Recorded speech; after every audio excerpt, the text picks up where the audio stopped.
जय महाराष्ट्र. मी ज्योती फणसे. पुढच्या काही मिनिटात आपण घेणार आहोत 20 अपडेटेड बातम्यांचा आढावा. सुरुवात करूयात मेट्रो महाफास्ट घडामोडींना.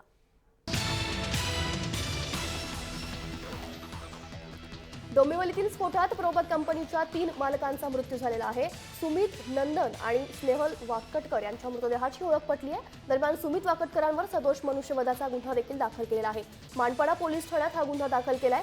गुरुवारी डोंबिवलीत प्रोबेत या कंपनीत भीषण स्फोट झाला आणि या स्फोटात कंपनीच्या मालकांसह 10 जणांचा मृत्यू झालाय, तर 157 जण जखमी आहेत.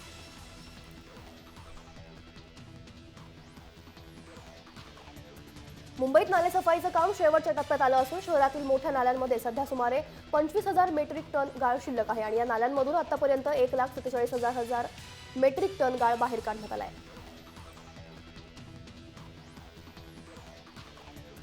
मुंबईतल्या हँकॉक ब्रिजच्या कंत्राटाला मुंबई हायकोर्टानं स्थगिती दिली आहे. रस्ते घोटाळ्यात गुन्हे दाखल झालेल्या कंत्राटदाराला रेल्वे मार्गावरून उड्डाणपूल बांधण्यासाठी कंत्राट देण्यात आलं होतं. या कंत्राटदारावर मुंबईतल्या रस्ते घोटाळ्यात गुन्हा दाखल करत असताना त्याला पुन्हा कंत्राटाची खिरापत वाटण्यात आली.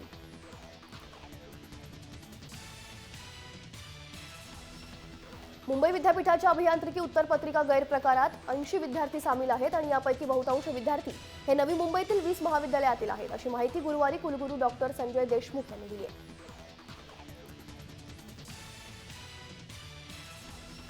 म्हाडाच्या परवडणाऱ्या दरातील सुमारे 1,000 घरांच्या सोडतीची जाहिरात येत्या 2 दिवसात प्रसिद्ध करण्यात येईल, अशी माहिती प्राधिकरणाच्या सूत्रांकडून दिलेली आहे. 1,000 घरांपैकी अधिकाधिक घरं ही गोरेगावमधील सिद्धार्थनगर येथे असणार असून जुलै महिन्याच्या पूर्वार्धात म्हाडाच्या घरांची सोडत देखील काढण्यात येणार आहे.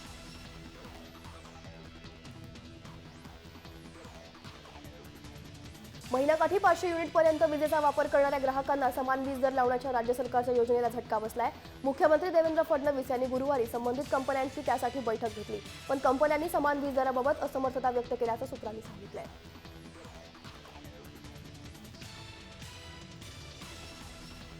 टोल वसुलीचा जाच आणि पुन्हा वाहतूक कोंडीचा सामना करावा लागणाऱ्या वाहनधारकांना लवकरच दिलासा मिळणार आहे. टोल नाक्यांवर होणारी वाहनांची कोंडी फोडण्यासाठी आता राज्यातील सर्व टोल नाक्यांवर ई टॅग या इलेक्ट्रॉनिक्स पद्धतीचा वापर करण्यात येणार आहे. मुंबई पोलीस दलात 2011 सालानंतर भरती झालेल्या राज्य राखीव दलातील पोलीस शिपायांना ओळखपत्रच मिळालं नाहीये आणि हे सर्वजण कागदाच्या एका तुकड्याचा आधार घेत कर्तव्य बजावतात. गेली कित्येक वर्ष उलटली तरी आजही या पोलीस शिपायांची कागदाचा हाच तुकडा ओळख बनलाय, त्यामुळे अनेक अडचणींना त्यांना सामोरे जावं लागतंय.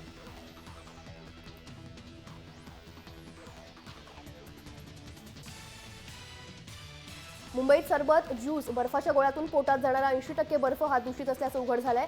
रस्त्यावरील सरबत, गोळे तसेच मोठ्या ज्यूस सेंटरमध्येही महापालिकेनं केलेल्या तपासणीत बर्फात ई कोलाय आणि अन्य घातक विषाणू आढळले.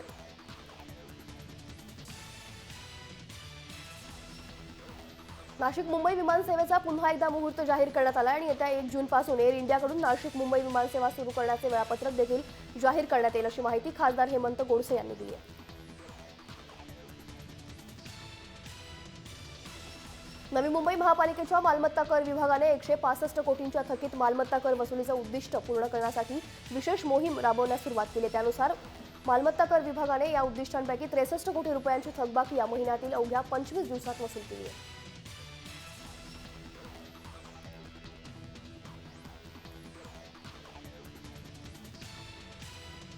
नवी मुंबई महापालिकेची स्थापना होऊन 24 वर्ष झाली, त्यानंतरही अद्याप शहराचा विकास आराखडा तयार नाहीये.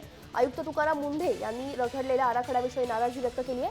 2 महिन्यात आराखडा सादर करा असे आदेश देखील आयुक्त तुकाराम मुंढे यांनी नवी मुंबई महापालिकेला दिले आहेत.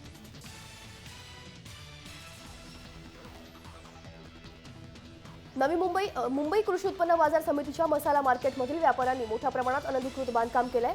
देखभाल शाखेचे अधिकारी आणि सुरक्षा रक्षकांच्या मदतीने उभारलेल्या वाढीव मजल्यांवर महापालिकेनं कारवाई करण्यास सुरुवात केली आहे. मात्र व्यापाऱ्यांनी मार्केट बंद करून कारवाईला विरोध केलाय. व्यापाऱ्यांची झुंडशाही पालिका आयुक्त मोडीत काढणार का, याकडे सर्वांचं लक्ष लागलंय.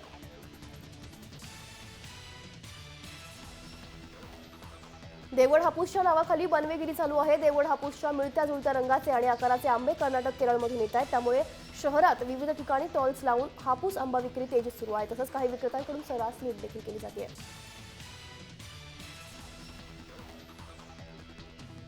देशातील पहिली हायब्रिड बस अखेर NMMTच्या ताफ्यात दाखल झाली आहे. सध्या या बसची रस्त्यावर चाचणी सुरू आहे.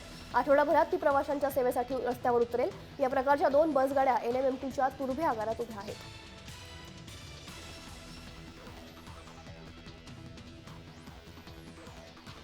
भारतातील पहिली बुलेट ट्रेन 2023 मध्ये धावेल अशी माहिती रेल्वे मंत्री सुरेश प्रभू यांनी दिली आहे.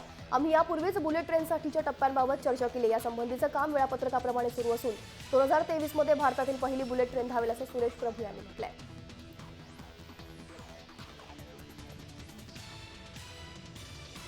नेरळहून माथेरानला जाणारी रेल्वे पूर्णपणे बंद करण्याची तयारीत असलेल्या मध्य रेल्वेनं रेल्वे मंत्री सुरेश प्रभू यांच्या आदेशानंतर ही गाडी चालू ठेवण्याची तयारी सुरू केली आहे. तांत्रिक अडचणीमुळे आणि प्रवासी सुरक्षा लक्षात घेऊन सध्या ही सेवा माथेरान ते अमन लॉज या दरम्यान चालवली जाणार आहे. राज्यातील डीएड अभ्यासक्रमाची प्रवेश प्रक्रिया 2016-17 या शैक्षणिक वर्षापासून ऑनलाईन पद्धतीने राबवली जाणार आहे. प्रवेश प्रक्रियेचे वेळापत्रक महाराष्ट्र राज्य शैक्षणिक संशोधन आणि प्रशिक्षण परिषदेतर्फे एका आठवड्यात प्रसिद्ध केले जाणार आहे.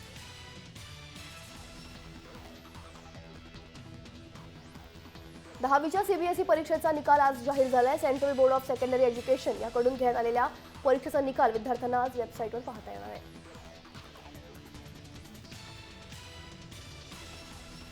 महाराष्ट्रात प्रत्येक वर्षाला बनावट वेबसाईटवर तक्रार करणाऱ्यांचे प्रमाण हे 300 पर्यंत आहे. दरवर्षी त्यामध्ये 20% वाढ होते अशी माहिती सायबर तज्ज्ञ डॉक्टर हेरॉल्ड डिकोस्टा यांनी दिली आहे.